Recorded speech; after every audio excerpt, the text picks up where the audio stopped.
I've made it known countless times before, but I've been a fan of Mega Man for as long as I can remember. And now, here we are, on the day of the Blue Bomber's 35th anniversary. It's kind of surreal. The first Mega Man video we did on this channel was in celebration of his 30th anniversary. Hard to believe that was already 5 years ago. It really makes me feel old. But not as much as looking back on Mega Man's 15th anniversary does. How many of you are old enough to remember this? Back in 2003, when Mega Man Battle Network 3 and Network Transmission were coming out, Capcom was advertising Mega Man's 15th anniversary like there was no tomorrow. This is also shortly before we had the release of the Mega Man Anniversary Collection.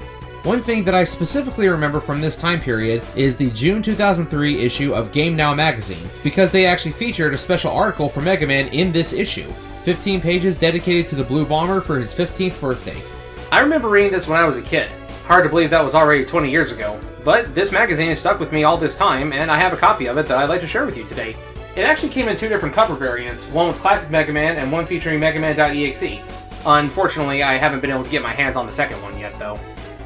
I've been wanting to take a look at this magazine on camera, and others, for a long time now. Ever since we found our core audience, truthfully. And given that it's 20 years after the fact, and that I still want to stick it to that guy who made that trash review in that other magazine, I think now is the time to do so. Man, opening this up is like opening a time capsule. So much nostalgia contained within these pages. Before we get on to the main event, let's take a look at the two other Mega Man game reviews in this issue that aren't part of the anniversary special, Mega Man Battle Network 3 and Network Transmission. Looking at the Battle Network 3 review first, we see that the reviewer scored it with an A-, and the accompanying tagline is, "This is fun. Haven't I played it before?" He comments on how Capcom likes to stick to successful formulas, citing this practice in the classic Mega Man and Street Fighter games. He then states that Battle Network 3 is almost exactly like Battle Network 2, which is almost exactly like the first game. Well, yeah, sure, at a surface glance, but each new game added so many new mechanics in between iterations that this blanket statement's kind of misleading. Battle Network 2 improved from the first game in countless ways, from adding the built-in escape system, to making style change better than the armor mechanic, to making the game overall just smoother and faster. And Battle Network 3 introduced the Navi Customizer, as well as the Mega and Giga Chip classes, both of which completely shake up the dynamic of how you approach the game, not just in combat, but in the overworld as well. But the reviewer does go on to say that this did nothing to hurt the game, as the deep and engaging battle system drew him back in. The screenshots also show us the first boss battle with Flashman, as well as the Zoo Computer being Beastman stage. Make note of the Japanese text. Even if these screenshots weren't captured by the reviewer, this article is immediately more palatable than the other one we discussed because it shows us beyond the second room of the game. I would say this is a spoiler-free, pre-release review of a game done right. I also love this bit of trivia here, pointing out the cameo that Punk makes in Battle Network 3 Blue, since Punk was originally a boss exclusive to the Game Boy version of the classic games. One line I find has not aged well, though, is the ending line. I just hope that the next game will feature something new. Well, Phil Theobald, you got your wish. Battle Network 4 shook things up quite a bit. However, it ended up being the most criticized game in the mainline EXE series. But I'll save my full thoughts on Battle Network 4 for a separate video. Now, let's look at his review of Network Transmission. This one was also written by Phil Theobald. I love the opening line here. When was the last time you got really mad at a game? I don't mean throw your controller against a wall mad. I'm talking calmly set the controller down, slowly count to 10, then go on a 12-state killing spree mad. Mega Man Network Transmission will make you slightly more upset. Now that's how you open a review. That may be a slight exaggeration of how tough the game is though, at least outside of the boss battles. Phil then elaborates on how Network Transmission brings Mega Man back to his roots with the side-scrolling platforming and shooting, but also is fresh by adding the battle chip mechanics. He also says it's great to see a side-scrolling Mega Man title that utilizes 3D graphics. Hopefully, future Mega Man games will continue this trend. What was the next side-scrolling Mega Man game after Network Transmission again? Ah, yes. We'll address that one soon. The rest of the article points out some nice throwbacks to the classic games, as well as commenting on the anime opening that was used in the Japanese version of the game, but it was not featured in the North American release. So, aside from his wishes for the franchise ending up being like a monkey's paw, I'd say that Phil Theobald has a pretty good grasp on how to properly review a Mega Man game. It's perfectly fine if you don't like something, but make sure your criticisms are objective, not entirely subjective. And again, if you want us to believe you played the game, show us beyond the second screen of the game. Alright, I won't bring up that other review again, at least for a little while. Before we get on to the big article that brought me back here 20 years later, let's take a quick peek at some of the other pages in this issue. We see a review of Marvel vs. Capcom 2, which most MVC fans swear is the definitive game in the series, and there's some funny rhetoric about playing as Cable. Remember players, don't spam Cable's gunfire or Sushi X will hunt you down and chop off your hands. Towards the back of the magazine, there's this Animal Crossing bulletin board. Here, they recreated the Mega Man 15th anniversary logo in the game's custom design maker. This makes me very happy now, even though it didn't back then, because now I've actually played Animal Crossing and have made some custom patterns inspired by Mega Man myself. They did have a page dedicated to Top 10 Annoying Video Game Sidekicks, which features both Diddy Kong from Donkey Kong and Raiden from Metal Gear. As a lifelong Donkey Kong player, I will not stand for the slander of my boy Diddy. As for Raiden, just wait until Metal Gear Rising. We then have a review of DBZ Ultimate Battle 22 and 27. Everything on this page is the truth. Those of you who've been with us long enough will remember that Rio and I played this game a while back, and it's every bit as bad as the review makes it out to be, if not worse. This magazine is actually the reason why I sought out that game to play for Fight Night Friday. And now, to the main event. A big, whopping 15 pages dedicated to everything Mega Man, brought to us, once again, by Phil Theobald. The article starts with Mega Man's humble beginnings back on the NES, and Phil revels in the astounding progress that Mega Man has made in 15 years, now boasting apparently over 50 games at the time, and he mentions how there were 6 new games coming out around the same time, combined with a new anime that was set to start airing on Kids WB soon. He then mentions the creator of Mega Man, Keiji Inafune, who would also work on the Breath of Fire and Onimusha games. Remember that both Mega Man EXE and Zero had a cameo in Onimusha Blade Warriors. Take a look at this here, Mega Milestones. There's a little timeline that stretches throughout the entire span of the article, showing us the progression of the Blue Bomber, with every notable game release across the 15-year span, as well as how the series changed its dynamics, with Mega Man's new abilities like sliding, adding charge shots, and rush being introduced. The second page has a short homage to some of the cameos that Mega Man has made in games outside his own series, including Pocket Fighter, SNK vs. Capcom, and Marvel vs. Capcom. I guess Onimusha Blade Warriors wasn't out yet. Man, hard to believe that this article predates Mega Man Zero 2. After my initial run through the series years ago, Zero 2 still remains as my personal favorite in that series. Oh man, look at this. A Game Now exclusive review of Mega Man X7 before it got released here in the States. Was X7 good or bad? I honestly can't remember. Rio and I tried to run through it off screen about 6 years ago, and I remember it being unnecessarily difficult, but I thought it was more well designed than X6. Either way, the majority of the fanbase seems to agree that X7 didn't age very well and is one of the worst games in the series. But let's see what Phil has to say about it. He makes mention of the new Scramble system, where you can swap between party members on the fly. That's not new, that was back in Mega Man Xtreme 2. Oh, listen to this. X is the star of the game. Yeah, the star you unlock halfway through the game. If I remember correctly, you play as X in the first mission, but then you're stuck with Zero and Axel until you beat most of the main 8 Mavericks. Phil then goes on to talk about how the graphics look nice and how the opening stage is on a destroyed highway, like most Mega Man X games. Yeah, that checks out. After the intro stage, the article talks about the tank farm and a stage using the right armor. I don't remember either of these levels, but again, it's probably been about 15 years since I actually beat X7. He ends off the article by saying, overall, X7 seems promising. Hopefully the few problems that we had will be ironed out before the game's release next year. Regardless of the final product, we can pretty much count on this being a better game than Mega Man X6. Well, I thought so years ago. Not sure if I maintain that position now, though. When I eventually revisit the series, then we'll discuss that a bit more in detail. But which do you think was better, X6 or X7? Let me know down in the comments. The next page here details the lost Mega Man games. There's a good sized number of games that didn't make it over here to the United States at the time of the article, but some of them have since then.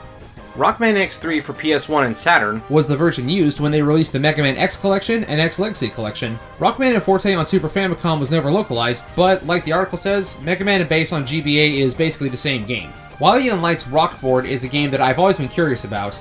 Honestly, a Mega Man themed Mario Party or Monopoly game sounds pretty interesting, if nothing else.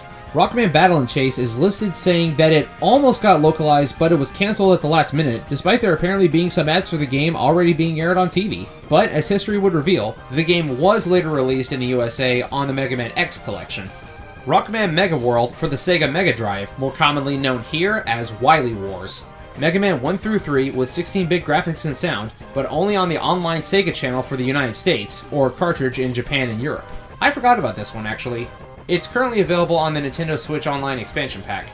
Another one that I forgot about was Super Adventure Rockman, basically an interactive animated movie like Dragon's Lair. Yeah, I'd play that. Rockman and Forte for WonderSwan. This is actually a sequel to the Super Famicom game called Challenger from the Future, and it does have an English ROM hack for those interested. Rockman Complete Works, which is basically the original NES Mega Man games, but with smoother gameplay on an enhanced engine and some arranged versions of the BGM. We eventually got this too, even though we didn't realize it. This version was used for the Mega Man Anniversary Collection on home console. I think this is also the version used for the Wii U Virtual Console, but I could be wrong. Rockman EXE WonderSwan. We've covered this one on the channel before and have live streamed gameplay of it. Basically, it's network transmission, but on a smaller screen, and it follows the same story as the anime. This is one that only recently legitimately became available for us in the United States. Rockman Battle and Fighters for the Neo Geo Pocket Color. It was included in the Neo Geo Pocket Color Selection Volume 2 for Switch, but it is also available for a solo download on the eShop. Basically, it looks like a scrunched down version of the Mega Man Power Battle and Power Fighters arcade games, which were also featured on the Mega Man Anniversary Collection. I like how these pages have these little Mega Man Says panels. It gives us some fun trivia, like the boss character contest held by Capcom to help fill out the Robot Master roster for the early games in the classic series, and Mega Man explaining the difference between a cyborg and a robot. He seems quite adamant that he is not a cyborg, but is an android. Well, I don't think Mega Man Walnut was fully robotic since he doesn't explode upon death. We also have Vent and Ale from ZX, but that game came out way later. And here, on the next page, we have Mega Man on TV. This is where I first saw the blasphemy that is the Mega Man from the Captain in the Game Master cartoon. It's basically the unholy love child of Bobby Hill and Larry Boy, who sounds like he smokes 3 packs a day. We don't speak of this one. The article also briefly touches on the Ruby Spears Mega Man cartoon. I don't think his assessment is incorrect here. This American Mega Man cartoon came awfully close to being good, but missed the mark. I thought the series did have some really good moments, but in the end, it basically was just a cliche generic action cartoon from the 90s with some Mega Man characters. But don't worry, I have a full video planned out to review that cartoon as well. Rockman Wishing Upon a Star, Appearance in Japan, and Future Beware are 3 anime shorts that were designed with the intent on showing people about life in Japan. This one did get an English dub too, and as far as I know, they're currently on YouTube. Phil then talks about the upcoming NT Warrior anime. I never actually got to catch this one on TV, but I followed the advice in the article and started collecting the DVDs. By the way, if anyone knows where I can find Volume 7 and 8, please let me know. We also have a Sidekick showcase featuring a variety of supporting characters. I'm sure most of the fans watching will recognize everybody here. The next page is for Mega Man Oddities. Rockman X for Famicom, spelled R-O-C, man. It's a bootleg, stealing assets from the original Rockman for the title screen and the name. This character kinda looks like an attempt at Ultimate Armor X on an 8-bit screen. This is another one that I've always wanted to check out. We then see a little side panel about the NT Warrior manga by Ryotaka Masaki. As I've stated numerous times, the manga is excellent, and I'm glad to see that this one did eventually get an English release. Now here's something that Phil and I have a hard disagreement on. Mega Man cosplays. Quote, here's the deal. Mega Man is a boy robot. He may be called Mega Man, but he's still a boy robot. Ergo, if you are not a young boy, you should not be dressing up as Mega Man, especially if that person is in his late teens or early 20s. In that case, it just looks creepy. Hey, mind your own business. Cosplay is meant to be fun, Phil. You said it yourself in the article. Cosplay is short for costume and play. I know the cosplay community isn't the same as it was 20 years ago, and I'll give you the benefit of the doubt that you weren't trying to be outright malicious, and this is just a comment that has aged very poorly. But look at these cosplayers. These look great for the most part. If I ran into them at a con, I'd have a freak out. Sure, X's helmet is a little weird, and Wily's hair needs some adjusting, but the rest looks spectacular. This Mega Man EXE doesn't look terrible either. Honestly, the worst part about this is just the guy's expression. But if Phil thinks that a teenager or 20-something shouldn't cosplay a boy robot, then he'd have a come apart if he saw some of the stuff you see at cons nowadays. Bottom line, cosplay is meant to be fun, and it's just a way for nerds to express themselves by dressing up as a character that means a lot to them. Cringeworthy or not, as long as they're not hurting anybody, there's no reason to complain. I also wonder if these cosplayers consented to having their photos in this magazine, and if they're made privy to what the article in question would have said about them. The rest of this Mega Bash is a bunch of strategies for the various games that were out at the time, and not much else on Mega Man's trivia or history. Kinda makes me sad that Phil ended the segment on such a sour note. I will say that I'm grateful for these pages though. As someone who grew up without readily available internet access, it certainly helped me going through the new games I was playing when they released the anniversary collections, and it taught me how to get Ultimate Armor in X4 and 5. I also think it's kind of funny how in the X6 section, they call this unlockable Dark Revived Hunter, as if they're trying to keep Zero's resurrection a secret, where there's cheats for Black Armor Zero in the previous 2 segments. The end of the page shows us a still image of Mega Man running, like the ending of the first game, as Mega Man continues to fight for everlasting peace. So despite there being a few hiccups here and there, I still look back on this magazine issue and that article very fondly. I thought most of the critiques of the other games were at least decently balanced, even if some of the comments didn't age very gracefully. It's also fun to see how things have changed in the past 20 years, with some works thought to be out of our reach eventually making it stateside. And, with all the obscure trivia and factoids included in it, this was almost like a precursor to a Mega Man iceberg chart. On that note, the next video posted will be the next Mega Man Battle Network Iceberg Explained video, so stay tuned for that. This has been Blade Cross EXE, part of Flash and Blades Productions. Thank you all so much for watching, and let me know what you thought about this magazine and article in the comments below. Peace out!